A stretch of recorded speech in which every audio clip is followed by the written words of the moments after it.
بسم اللہ الرحمن الرحیم۔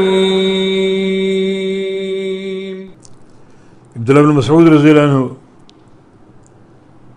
سے کسی نے سوال کیا کہ زعموا کہ فلاں کا یہ گمان ہے، فلاں کا یہ ظن ہے، اس کے بارے میں نبی علیہ السلام کا کوئی فرمان ہے؟ فرمایا کہ ہاں ہے۔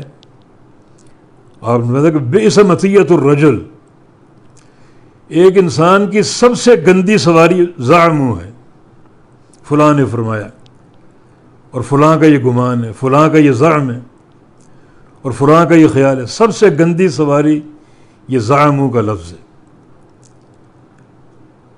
کیونکہ دین یقین کا نام ہے، اور یقین اللہ اور اس کے رسول کا فرمان۔ قال رسول اللہ اور قال اللہ تعالی، یہ یقین، اس سواری پر سوار ہو۔ یہ سفر یقین کا ہے، اور زعموا اور فلاں کا خیال اور فلاں کی رائے، فلاں کے ملفوظات، بئس مطیۃ الرجل، یہ ایک انسان کی سب سے گندی سواری۔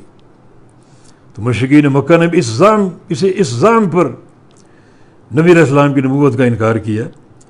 زعم الذین کفروا ان لن یبعثوا، گمان کیا ان لوگوں نے جنہوں نے کفر کیا کہ وہ ہرگز نہیں اٹھائے جائیں گے۔